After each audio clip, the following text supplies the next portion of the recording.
Welcome to మెగా9 TV. పశ్చిమ బెంగాల్ రాజకీయాలు ఎప్పుడు ల్యాండ్ మైన్ లాంటివే. ఎప్పుడు ఏ పొలిటికల్ బాంబు పేలుతుందో ఎవరు ఊహించలేరు.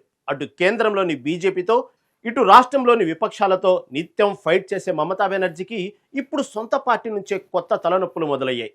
ఒకవైపు ఎన్నికల ఫలితాల్లో వస్తున్న హెచ్చుతగ్గులు, మరోవైపు పార్టీలో అంతర్గత కుమ్ములాటలు ఆమెకు ఆగ్రహం తెప్పిస్తున్నాయి. తాజాగా టీఎంసీ పార్టీలో అసమ్మతి గళం వినిపిస్తున్న రెబల్ నాయకులపై మమతా బెనర్జీ ఉక్కుపాదం మోపారు.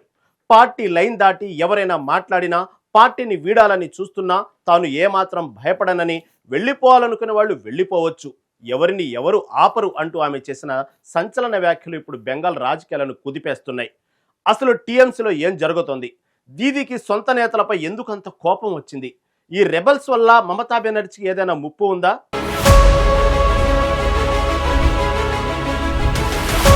తాజా ఎన్నికల్లో మొత్తం 294 అసెంబ్లీ స్థానాల్లో టీఎంసీ కేవలం 80 మాత్రమే గెలుచుకుంది. మమతా బెనర్జీ స్వయంగా తన రాజకీయ కంచుకోట భవానీపూర్లో ఓడిపోయారు. ఈ తీర్పును మొదట ఆమె వ్యతిరేకించినా ఆ తర్వాత అంగీకరించక తప్పలేదు. ఈ వైఫల్యం తర్వాత అంతర్గత అసంతృప్తి, ఫిరాయింపుల ఊహాగానాల మధ్య అభ్యర్థుల మనోధైర్యాన్ని, ఐకమత్యాన్ని చాటేందుకు మమతా తాజా పార్టీ నేతలతో సమావేశమయ్యారు.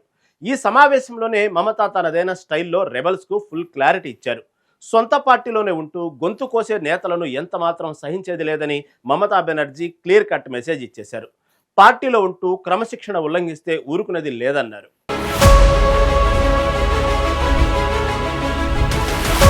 తాజా ఎన్నికల ఫలితాల తర్వాత టీఎంసీ పార్టీలో కొందరు సీనియర్ నేతలు, ఎమ్మెల్యేలు అసంతృప్తితో ఉన్నారన్న వార్తలు జోరుగా వినిపిస్తున్నాయి. కొందరు నేరుగానే పార్టీ అధిష్టానం నిర్ణయాలను తప్పుబడుతున్నారు. ఈ క్రమంలో పార్టీ క్యాడర్ను, నాయకులను ఉద్దేశించి మమతా బెనర్జీ అత్యంత సీరియస్గా మాట్లాడారు. పార్టీలో ఉండి పార్టీకి నష్టం కలిగించే వాళ్లను తాను సహించనని, వేరే పార్టీల నుంచి ఆఫర్లు వస్తున్నాయని, అక్కడి నుంచి పదవులు దక్కుతున్నాయని ఎవరైనా అనుకుంటే దయచేసి వెళ్ళిపోవచ్చునని, ఎవరైనా వెళ్లాలనుకుంటే తలుపులు తెరిచే ఉన్నాయని ఆమె తెలిపారు. తృణమూల్ కాంగ్రెస్ అంటే వ్యక్తులతో నడిచే పార్టీ కాదని, ప్రజల బలంతో నడిచే పార్టీ అని మమతా బెనర్జీ బహిరంగంగానే రెబల్స్కు సవాల్ విసిరారు. తాను పార్టీని కొత్తగా మళ్లీ నిర్మిస్తానని, దెబ్బతిన్న పార్టీ కార్యాలయాలను పునర్నిర్మించడం, వాటికి రంగులు వేయండి, అవసరమైతే తాను రంగులు వేస్తానని పార్టీ నేతలకు పిలుపునిచ్చారు. అంతేకాని టీఎంసీ ఎప్పటికీ తలవంచదని తేల్చి చెప్పారు.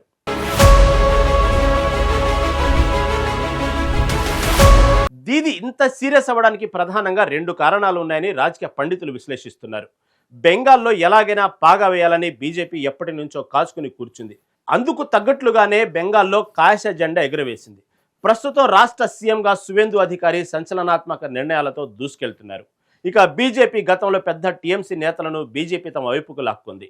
ఇప్పుడు కూడా కొంతమంది రెబల్స్ బీజేపీతో టచ్లో ఉన్నారన్న ఇంటెలిజెన్స్ సమాచారంతోనే మమతా ముందుగానే అలర్ట్ అయ్యి ఈ వార్నింగ్ ఇచ్చారని తెలుస్తోంది. టీఎంసీలోని కొందరు మంత్రులు, నేతలపై ఈడీ, సిబిఐ దాడులు జరుగుతున్నాయి. దర్యాప్తు సంస్థల భయంతో కొందరు పార్టీ మారే ఆలోచనలో ఉన్నారు.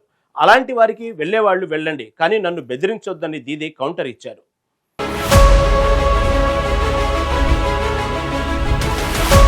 నిజానికి మమతా బెనర్జీకి ఇలాంటి సంక్షోభాలు కొత్తేమీ కాదు. గతంలో పవర్ఫుల్ నేతలు పార్టీని వీడినా ఆమె ఒంటరి పోరాటంతోనే బెంగాల్ పీఠాన్ని దక్కించుకున్నారు. నాయకులు వెళ్లినా ఓటు బ్యాంకు, ప్రజలు తన వైపే ఉంటారనే నమ్మకం మమతా బెనర్జీకి ఉంది. అందుకే బేరసారాలకు తావు లేకుండా, అసంతృప్తులు బ్లాక్మెయిలింగ్ పాలిటిక్స్కు లొంగే ప్రసక్తే లేదని ఈ వ్యాఖ్యల ద్వారా ఆమె చాటి చెప్పారు. ఎన్నికల్లో దెబ్బతిన్నా క్యాడర్లో ధైర్యం నింపేందుకే దీది ఈ తరహా దూకుడు వ్యూహాన్ని ఎంచుకున్నట్లు రాజకీయ విశ్లేషకులు భావిస్తున్నారు. పదవి ఉన్నా లేకపోయినా తన స్టైల్ మారదని మమతా బెనర్జీ మరోసారి నిరూపించారు. బెంగాల్ పులిగా పేరు తెచ్చుకున్న దీదీ విసిరిన ఈ సవాల్తో ఇప్పుడు అసంతృప్త నేతలు ఏం చేయబోతున్నారు? నిజంగానే పార్టీ వీడి వేరే బాట చూసుకుంటారా, లేక దీదీ కాళ్ల వద్దకు వచ్చి లొంగిపోతారా అన్నది రాబోయే రోజుల్లో బెంగాల్ రాజకీయాలను ఆసక్తికరంగా మార్చనుంది.